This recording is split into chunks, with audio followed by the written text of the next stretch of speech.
আমরা এই মুহূর্তে দাঁড়ায় আছি আমাদের বিখ্যাত টয়োটা ব্র্যান্ডের প্রোবক্স গাড়ির সামনে। এই গাড়ির একটা কমন রোগ আমরা সবাই জানি যে গাড়ি ওভারহিট হয়ে যায়।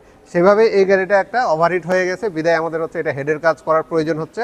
তো এটার যে ওভারহিটটা হয়, এটার মূল কারণটা হয় আমাদের রেডিয়েটরের কারণে।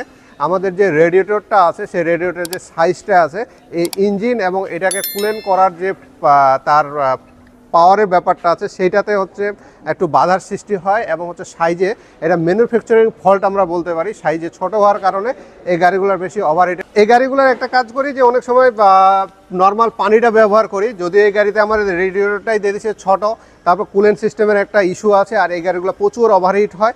তারপর আমরা কি করি, নর্মাল কুলেন্ট পানিটা ব্যবহার করি। এই নর্মাল কুলেন্ট পানিটা ব্যবহার করার কারণে আমাদের রেডিয়েটরের মধ্যে হচ্ছে জাম হয়ে যায়, রেডিয়েটরে ময়লার পরিমাণটা বেড়ে যায়, আমাদের আয়রনের পরিমাণ বেড়ে যায়। এই আয়রনের পরিমাণ বাড়ার কারণে আপনার হচ্ছে পানির যে কুলেন্ট সিস্টেম কিংবা ঠান্ডা হওয়ার যে প্রক্রিয়াটা আছে সেখানে আমাদের বাধা সৃষ্টি হয়ে যায়। তো এই বাধা সৃষ্টি হওয়ার কারণে পরবর্তীতে ইঞ্জিনটার যে পরিমাণ ঠান্ডা হওয়া দরকার সে পরিমাণ ঠান্ডা না হওয়ার কারণে আস্তে আস্তে ধীরে ধীরে দেখা যায় যে আমাদের হেডটা হিট হয়ে যায় কিংবা হচ্ছে গ্যাসকেট কাটে যায়, ওভারহিট হয়ে যায়, এরকম বিভিন্ন রকমের সমস্যা। ইঞ্জিনও অনেক সময় সিজ হয়ে যায়। তো এগুলো প্রবলেম নিয়ে আমাদের এই প্রোবক্স গাড়িগুলো চলতেছে রাস্তার মধ্যে, দীর্ঘদিন ধরেই চলতেছে।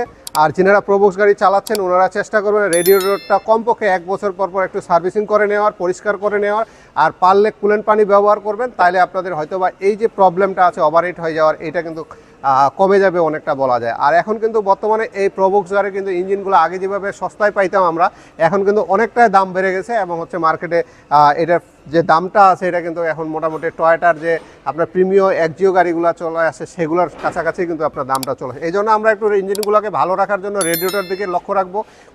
আপনার কুলেন্ট পানি কিংবা নর্মাল পানি যেটাই ব্যবহার করেন সেটা ঠিক আছে কিনা এদিকে লক্ষ্য রাখলে হয়তোবা আমাদের এই গাড়িগুলোর যে ওভারহিটের যে ব্যাপারটা আছে এগুলো আর থাকবে না। তো এই গাড়িটা আমরা কাজ করতেছি, কাজ করার পর এটা সমাধান করব ইনশাল্লাহ। আর এগুলো ছোটোখাটো কাজ, এগুলো সমাধান হয়ে যাবে। তো আপনাদের যদি এরকম প্রবলেম হয় আপনার স্পিড অটোর সাথে যোগাযোগ করতে পারেন, আমরা আশা করি আপনাদের একটা বেটার সার্ভিস দেওয়ার চেষ্টা করবো। সবাই ভালো থাকবেন, আমাদের জন্য দোয়া করবেন। ধন্যবাদ।